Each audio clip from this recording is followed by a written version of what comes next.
Well, Broncos country, we are traveling. As y'all can see, I am actually in Dallas, Texas, right across from the Dallas Cowboys practice facility. So that's pretty cool for what it's worth. Their facilities are great. Their teams are trash. So well done, Dallas. But man, oh man, am I excited to make a video. It's been a long day of travel. There's been a lot of really interesting news. Some key players in the NFL, big time players in the NFL asking for trades. And are the Broncos going to be involved? Should they be involved? We're going to break some of that down. And if y'all love Denver sports, if you guys love some NFL draft content, we got both here on this channel. So smash that subscribe, give the video a thumbs up. I very much appreciate y'all in advance, and let's get this rolling. All right, first and foremost, we all know the deal already. It came out. Myles Garrett has requested a trade from the Cleveland Browns. Obviously, an understandable move from him. I feel like regardless of him requesting the trade, that's a move that the Browns definitely should have done, considering where they're at with their cap situation and all that good stuff. And Broncos country seems very split on if the Broncos should be involved or be interested or make the phone call. There's a lot of people that are like, absolutely 100%. You have a premier defensive line. That's how you build out your team. Him and Benito and Cooper and John, and Zach Allen and John Franklin Myers. Yeah, it'd be a hell of a tandem. There's others that are like, no, not even worth it. Not worth the cost, not worth the draft picks, all that sort of stuff. So I'm curious what you guys think in the comments. I personally am definitely out on the Myles Garrett debate. I thought about this a lot when I was on the plane, kind of going back and forth. As great of a player as he is and as elite as he would make our defensive line, I think that making a move and making a trade for Myles Garrett is an all-in, go for the Super Bowl window type of move. And frankly, I just don't think the Broncos are there yet. And it's totally fine because the way that we're building this thing, the way that we're going about the rebuild, developing the guys, building out this roster is working really well. I think it's going to continue to work well. And so I'm not of the camp of going out and trade for Myles Garrett. You also have to think I'm kind of more a proponent now of trying to get as many draft picks as you can to have George Paton and Sean Payton build out this team the way that they want. One thing Sean Payton's proven, he's very good at drafting. George Payton and Sean Payton works really well in tandem. Just to give you guys an idea, in George Payton's entire tenure as the Broncos GM, he's only had 2 first-round picks, and those were PS2 and Bo Nix. I think it worked out pretty damn good. He's also drafted guys like Nick Benito, right? Jonathan Cooper, late-round guy. Baron Browning, which was a good deal that we ultimately traded him, but he ended up being a good player. Riley Moss, Marvin Mims. It's a really, really big list. Quinn Miners of a lot of very good players, potential all-pro players. So why give up assets for a guy that's going to be, expensive and he's kind of a descending player given his age?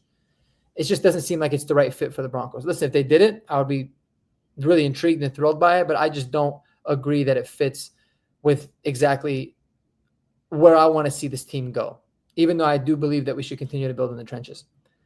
The second trade rumor that we have that is more recent news is that Cooper Kupp has requested a trade. I don't know if he's actually requested a trade. It looks like Cooper Kupp is actually go ahead and share this. The Rams just came out and they had said that they are open to trading him. So this is per Adam Schefter. Now that the Rams have said they will look to trade Cooper Kupp, here's the cost. If Kupp is traded, the new team would inherit $20 million salary and 19.85 in 2026 unless the contract's renegotiated. This is currently how his current contract looks. So in 2025, there's an opt-out clause. But in 2025, his cap is actually going to be $29,700,000. It's a big, big cap number. If you were to cut him, you would save $7 million off the cap. In 26, his cap number is 27.3. But if you cut him in 2026, after this next season, you would save $20 million off the cap. So it's essentially a 1-year, $30 million deal. Now, I could understand if the Broncos or any team made a trade for him, which I don't think the draft compensation would be that high, they would renegotiate that deal. They would either add maybe an additional year to it to bring the cap number down, make it more cash up front. There's a lot that you can do. So if you're talking about the Broncos making a trade for him, it's certainly something that I think is a possibility. And then I don't think the contract itself is a big deal. Now, he's 32 years old. He's a little bit of an older player. He has had a lot of injuries. But this one intrigues me because I don't think you're going to have to give up too much to get somebody like Cooper Kupp. And he's someone that I think even for a year or two, Sean Payton would have a ball with in terms of playing him in the slot or outside or, all over the different parts of the offense. He'd be extremely productive, but he would bring the most value to the team in the receiver room, the way that he could coach and mentor a lot of these young guys, a lot of the incoming rookies. I'm really intrigued by Cooper Kupp. I'm actually very, very open to that idea. Now, like I said, I know that, we just talked about how I like to build this team out through the draft and develop them that way. But a trade for Cooper Kupp, you can still do it. I don't know what the draft compensation would be. I wouldn't give up anything more than a third. In fact, I'd probably even think about a third, maybe like a third this year, a third next year, or a fourth, whatever it might be. I don't think the draft compensation will actually be as high as people think, given a lot of different factors. It could be really not much at all. It could be a fifth or a sixth for someone like Kupp if it means that they're going to take on the salary. So from a draft compensation standpoint, it's something that would make sense. You could make the numbers in the financials work, but he's someone that in the wide receiver room, a room that I like the youth, you could add him. He can be, like I said, a wonderful mentor, a wonderful person to have there to develop a lot of these guys. If you draft additional wide receivers, he'd be a great person to have there as well. You're not going to have a super long-term commitment to him, and he can be very productive in the year or two that you have him. And it's not one of those moves where it's an all-in, type of a move. It's a move that kind of reminds me. I'm trying to think of like a legitimate real life example, and I know that there's a lot of them. And if it comes to me, I'll think about it. I didn't get that deep when we were before I hit record on this video, but it's a move that I'm a big fan of, and I think makes a ton of sense for a lot of different ways. He fits perfectly into the culture. He's a great leader. His teammates love him. He's got an unbelievable pedigree. He knows how to play in big games. Yes, there's an injury history. You got to trust that he gets into this, Bo Lowry system here with the Broncos and the results that it's been yielding for the 2 years. That's going to be helpful. But you're not going to need him to be a wide receiver one. You don't need him to be a 120 catch a year guy. You just need him to come in, be really solid on third downs for you, really reliable safety blanket for Bo Nix. A great guy in the red zone, but just more than anything, a phenomenal mentor and a phenomenal person to have in your locker room.